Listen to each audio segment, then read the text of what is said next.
Welcome again to another leadership lesson. And I have Eric Seidel, and Eric is a past national president of the United States Junior Chamber of Commerce, 97, 98. And I was kind of looking at your trajectory, and you and I share a lot in the fact that after that, you went on to be general legal counsel and treasurer of Junior Chamber International. But you also went on to be a mayor of your town. Again, something that I certainly didn't do. Oldsmar down there, Tampa Bay. Again, congratulations. And then you and your son, you had a company, but you recently retired, but unretired with an artificial intelligence business, which I'm just amazed at what AI is doing these days. But Eric, I want to start off and talk about how did your early leadership roles serving in a local, state, and national capacity, how did that shape the decisions to enter public office later when you became mayor of Oldsmar? Well, first off, thanks for having me on. It's good to see you because we do have a lot in common. And I noticed with a lot of your past speakers, they're all past national presidents, but or state presidents. But when I look at them, almost what most people don't know, yourself is included in this group. They all finished #1 in the nation when they were state presidents. So there's a trend there. So I had to point that out. I thought that was pretty fun. Well, look, for me, and I think the Jaycees as an organization, the lessons that I learned, it was like a progression, right? Mm-hmm. I think the first thing I learned on the local level, taking on a project as a local project chairman or some kind of program, and then holding local office was the importance of legitimately not just going and doing something, but having established set goals. Right. Right. And the Jaycees really taught me that, how important that was, that they had to be very specific, measurable, and that became a foundation, I think, for me going through the organization and frankly, anything I did in life after that. Because I do believe this, you develop this determination or the audacity, right? Mm-hmm. When you're setting those goals. And it really taught me over time that the goal wasn't to leave it better than the way I found it. See, I think good leaders say that, but great leaders say, I'm going to leave it the best it can possibly be. Because there is a difference between the two almost every time. Yeah. And so that was a very early lesson for me coming up through the ranks. And then, of course, as you go through the ranks and now all of a sudden, let's just say you're state president. And back then in Florida, I think we had 140 chapters across the state. And it became, okay, how do I communicate those goals and set that vision, right? And follow up and then hold people accountable. Yeah. And so those kind of fundamental things you keep getting better at in a volunteer organization. And, I think that same types of lessons exist today in other organizations. And, but for me, that was probably the start and progression of becoming a better leader and taking on bigger roles and having the attitude of I'm going to make it the best it can be. Yeah. And let's talk about leadership. That requires negotiation, vision, consensus building. Which of those skills do you think you developed in Jaycees? Probably a little of all, frankly. Yeah. A little all of them. And for my path, when I left Jaycees when I was done, we all age out, and took those into business. And I'm a guy who grew up in Miami. When I got out of high school, I wasn't going to college. I was a construction worker. A lot of people don't know that. I was an iron worker down in Miami. And then I got this job selling janitor supplies. That was my beginning. And a buddy of mine who I knew from high school wanted to win a name badge. And so he recruited me into the Jaycees, right? Mm-hmm. And so those lessons go on. But I think there's a little of everything. And in as much as you take, for me, I took a lot of that into business and became the CEO of a publicly traded company and so on and so forth, and built an international software company, and then went into public office. Hanging out with a bunch of chamber members after a city council meeting. And we were, chatting a little bit, if you know what I mean, and weren't real happy with one of the council members. And next thing I know, I'm running for office, right? And I get a call the next morning from my my president of the chamber, and he said, "We got to get together and plan your campaign." You know, and I said, I was joking last night. I'm like, "Oh no, we got a team. You committed." And so, but once again, kind of learning the skills. I think one of the skills was the ability to speak in public and communicate, and not really get nervous about it anymore. But really wanting to deliver a message of whatever that vision was. So, Eric, the Jaycees were always divided into institutes, and we were from the Dixie Institute. And I can tell you that I learned how to be effective in politics, which has served me well in my Chamber of Commerce role, from those JC leaders, Bryn Daniel in Georgia, and Ed Dion in Florida, Charlie Madsen in South Carolina, Benny Ellerby in Louisiana. Those people helped shape me. And I got to tell you, I lost elections too. And certainly those elections that I lost, I probably learned more from that. What lessons did you learn in JCs which might have helped you in your role as mayor? And maybe is there a particular mentor that really guided you through JCs? no question about it. I'll tell you the one that I learned a great deal from. That was Charlie Madsen. Mm-hmm. Absolutely. He was chair of our institute. And, Charlie, there was a period when Charlie wasn't a big fan of mine, right? and for those who don't know, Charlie, he was very, very strong and strategic, and he helped a lot of people from our group get elected, right? But he was also, there were rules and, some protocols you follow, and I did not follow them at first. And I got humbled, right? and I'll tell you what I learned, because I didn't take my toys and go home after I got humbled. I still hung out and helped Jaycees because I loved it. And I found my way back into favor. And I don't say that lightly, but my point is, what I learned out of that was patience, right? I learned that there's some patience you have to have. Right. You don't be so full of yourself. But I've lost elections. Listen, I lost my first election for public office. I lost. In my very last election, I lost re-election for mayor. And it's because I had this big vision of a downtown, and the folks who lived right there in downtown, who were in the area, we don't really have a downtown there, but we own land there. And they were always big supporters of mine. And they said, "Mayor, if you keep pushing this downtown, we're not going to support you."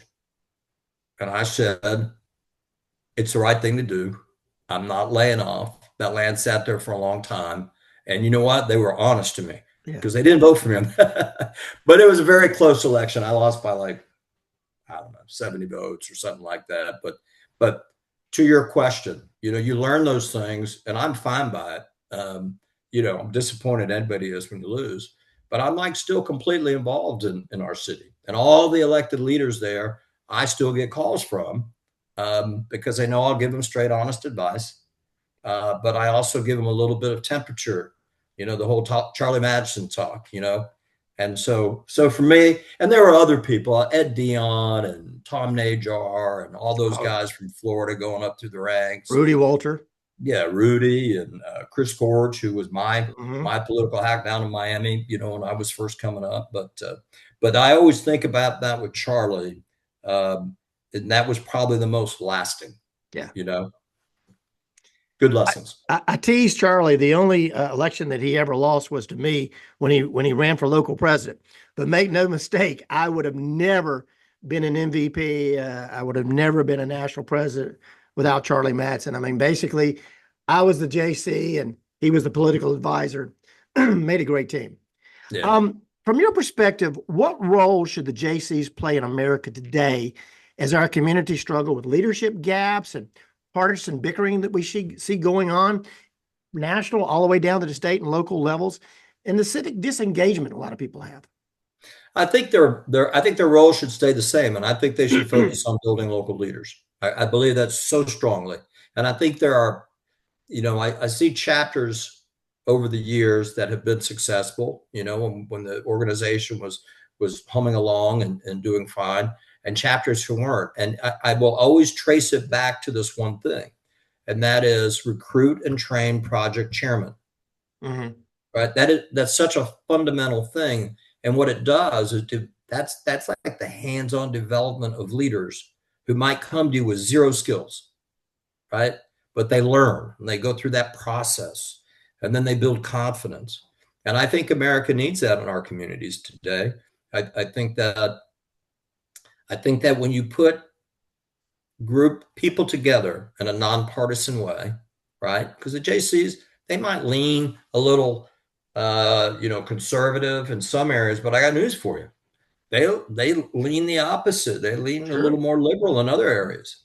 And when you bring them all together and you're working for something, you tend not to go at each other's throats because you respect each other. Right. And so that fundamental local role is something that I think is really important. And I think there's definitely a need for it and a vacuum for it today in our country. Eric, if you were speaking to a 25-year-old today, why should they join the Jaycees? What would you tell them about the junior chamber and why it's important that they get involved today? I tell them it's limitless. It really is. Even today with them being smaller. And I don't know if you know this, Bill. I think you do know this. Obviously, we're messaging about some training for the incoming national president. Mm-hmm. But I've really been thrilled to get, now that I'm retired and have time and not in politics per se, to get involved in the JC Foundation and try to reach out. So I've gotten a little bit more familiar with the JCs today, right? And I will tell you on the local level, they still have that opportunity where if they're a 25-year-old to say, look, if you want to get ahead in your career, if you want to get educated but don't want a bill to pay from college, and even then it's not hands-on, if you want access normally to local elected leadership, right? Get involved in JCs. Yeah. I mean, take a leadership role on, start as the best leadership role you could do first as a volunteer. And from there, look for that opportunity or bring something you're passionate about and run a project for it. Yeah. Start there. And you really will find that there is a path. I believe this today as much as I did before, that there is a path for you to go on and conquer whatever you want to be. Not everybody has to be a leader in their community as a mayor or something like. Be a leader in your church, be a leader in your kid's school, that's the fundamental for what makes great communities. Yeah. Eric, I'm 25 years removed from the organization. There's a point where I didn't think I'd ever get to be 65, but here I am 66. What do you believe is the JC's most important modern purpose? Is it professional development, civic leadership, or community service like we were involved in? Well, my view of it is I think it comes back to civic involvement, but I think it builds local leaders. And, the others, the others can be byproduct of building a local leader, right? But in terms of really making a change in the community, get a local leader, school them up, get their feet wet, put some responsibility on them, help them. I think that makes change. It's funny. I'll share a quick story with you. I'm up here in North Carolina right now. Still, my primary residence is in Tampa Bay. And a friend of ours, Scott from Michigan, right? He's on the foundation. Yeah. And so he's real involved in politics up there. And he sends me a message, this was 2 days ago, and said, hey, do you know anybody in Naples? We're doing a big fundraiser for somebody up here who's running for office. And it's a pretty high profile Senate role. And I'm like, and he goes, and he's a former JC. I'm like, I do know somebody right now who's running for the House, and he lives in Naples, and he's a former JC. So here's this network, 30 years later, and we don't see each other very often, but the ability to reach out, you build this network out, that happens. And I believe it still happens today in JCs. I will say it happens on a smaller scale. They just held their national convention in Raleigh. I don't know if you knew that, but I went, because I felt like being on the foundation, seeing firsthand probably helps me versus telling them how it used to be. Like, how is it now?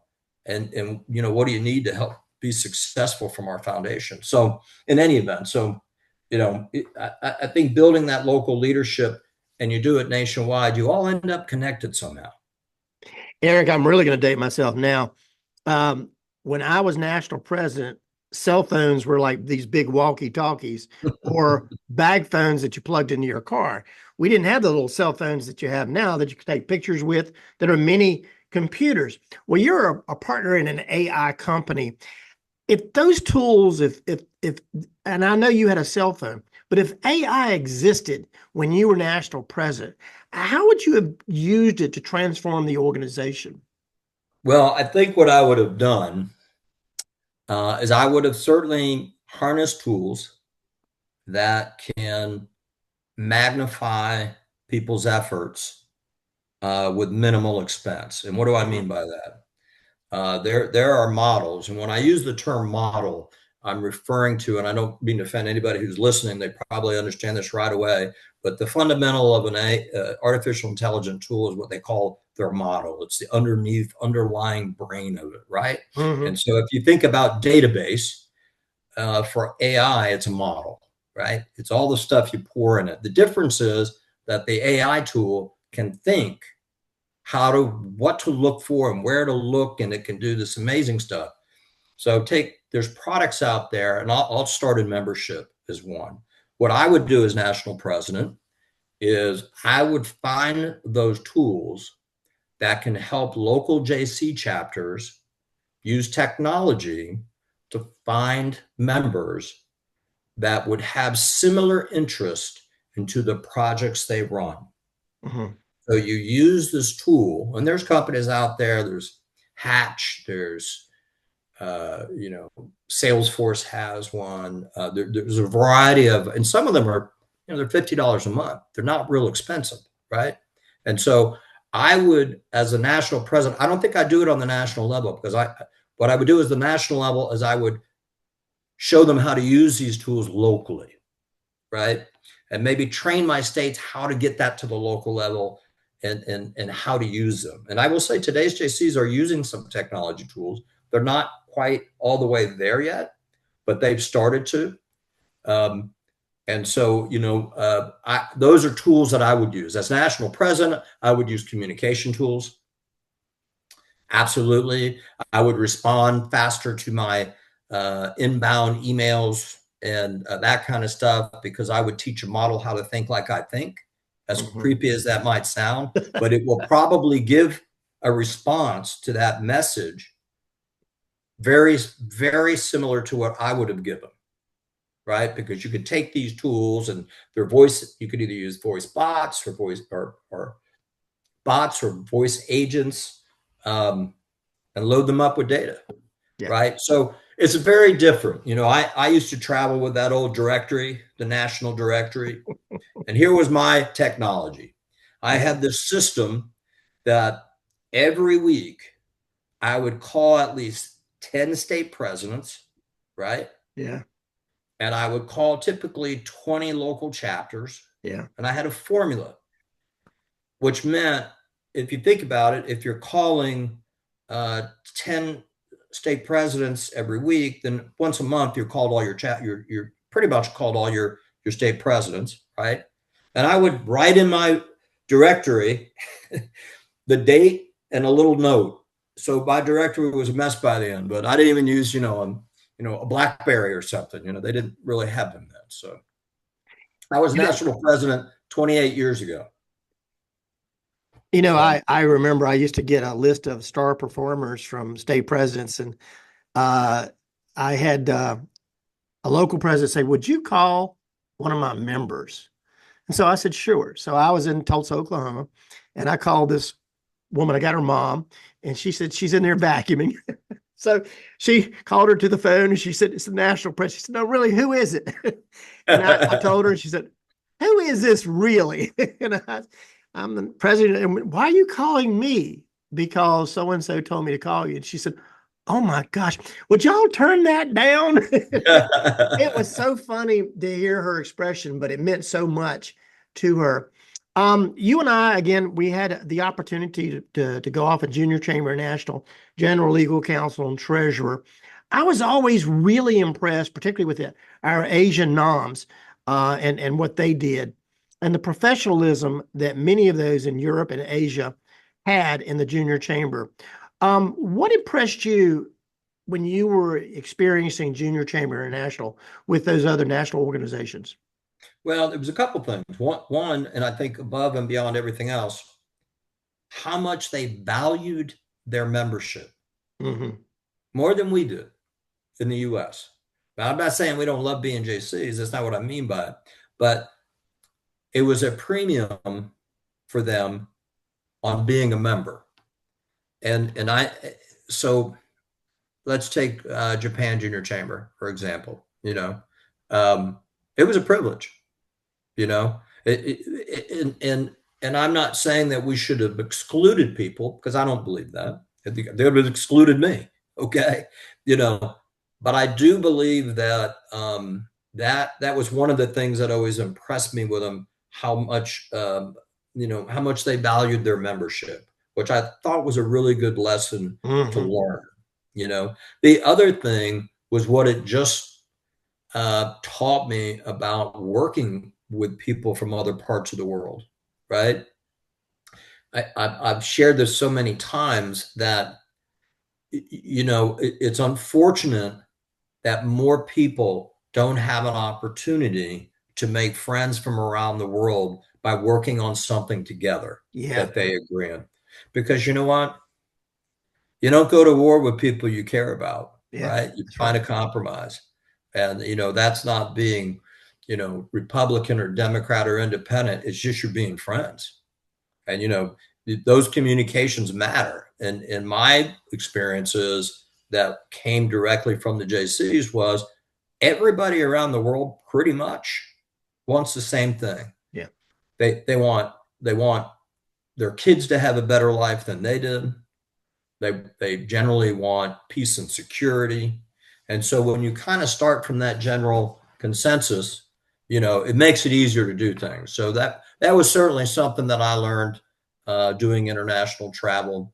It was a great privilege to represent the United States in those countries and train over there. It was a lot of fun. my, And you know my what else I recognized too, Bill, was how much they were interested in us training, because we had this yeah, model that we built on entrepreneurship during my term as national president, and I took that module and trained it all over, and yeah, people were really interested in the United States concept of free enterprise. yeah. So a lot to be said for that. My favorite vacation spot has always been South Beach, and I've been down there, a half a dozen times. I love it. But talk about cultural diversity. I mean, Miami, South Beach, down in that area.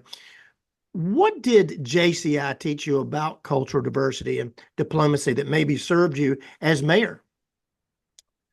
That's a great question.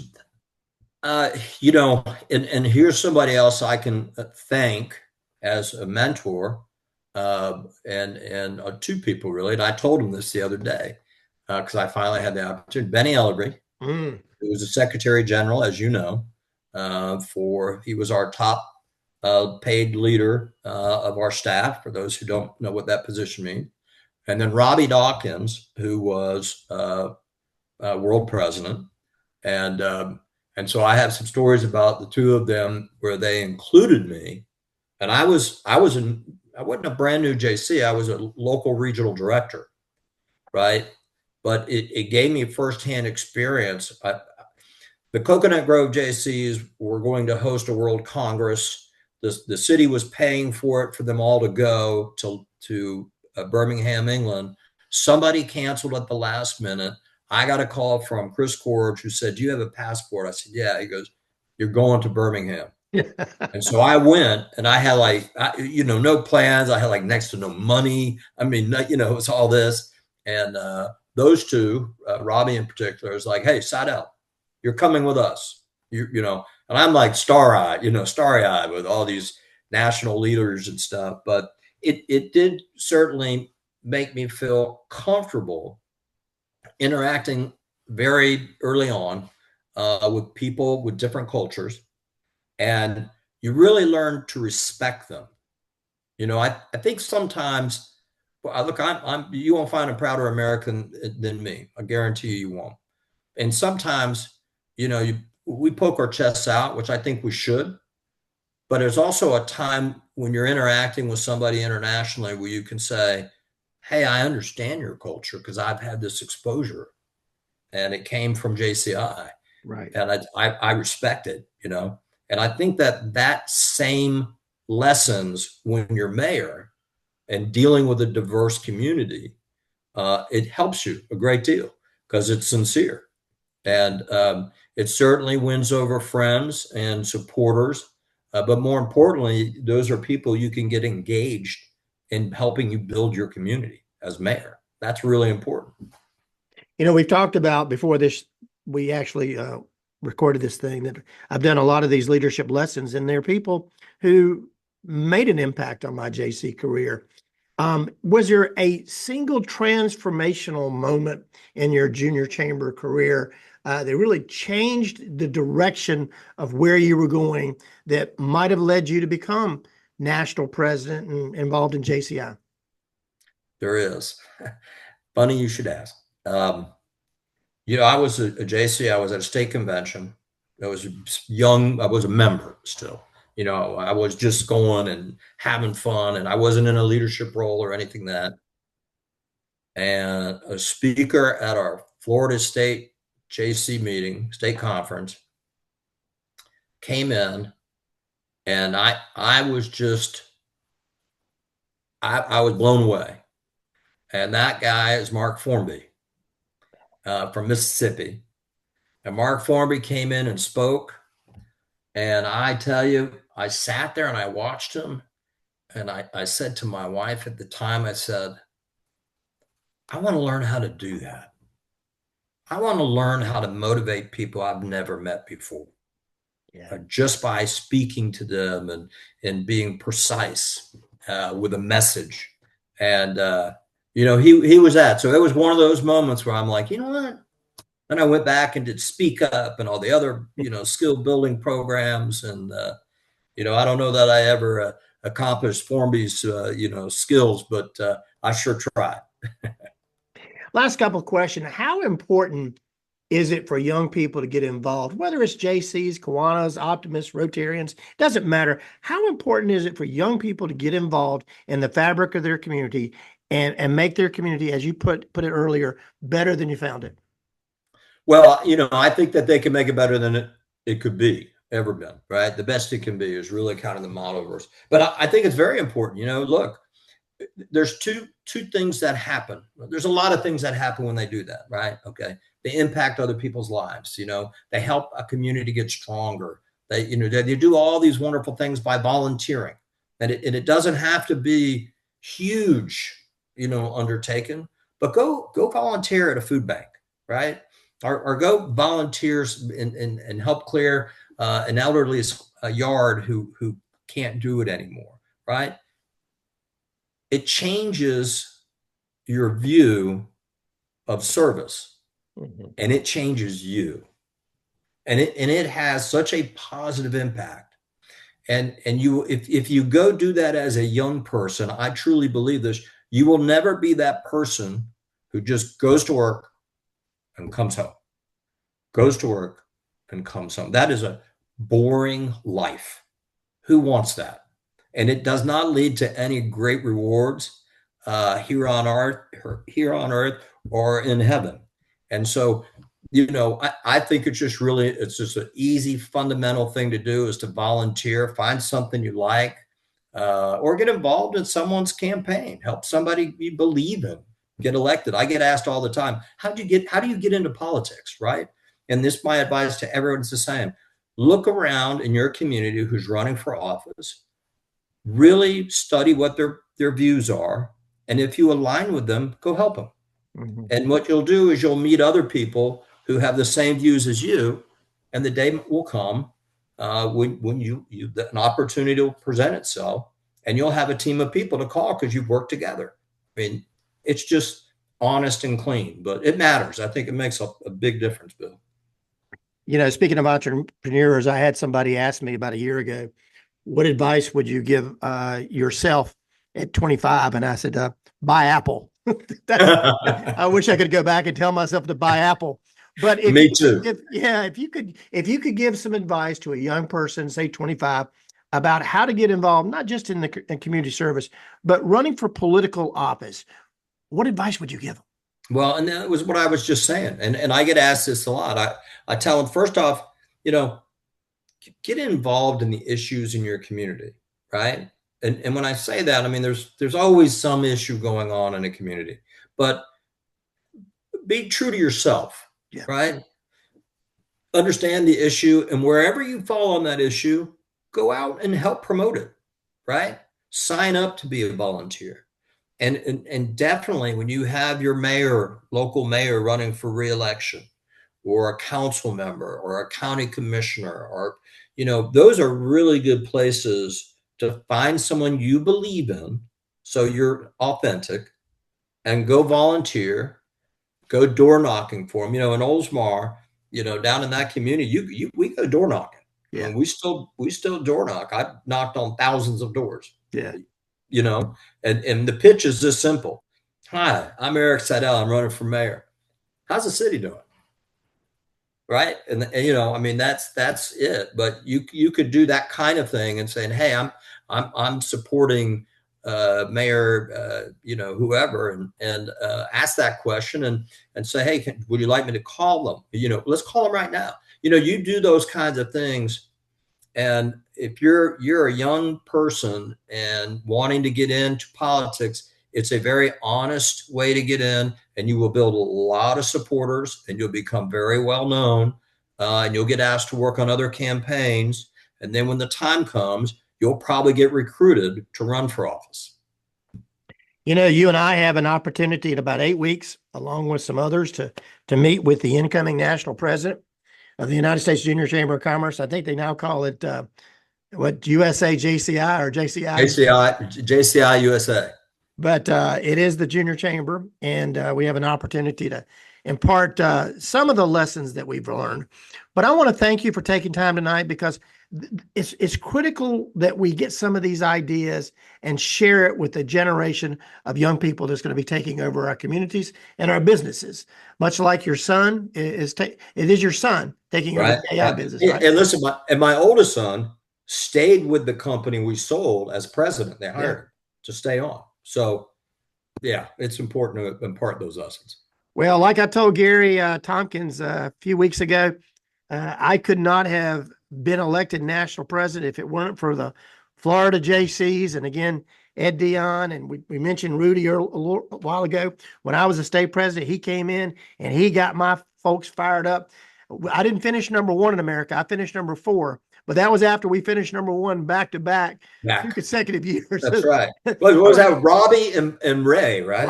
Robbie and Ray. Then we took a little dip, and then we got back up to number 4.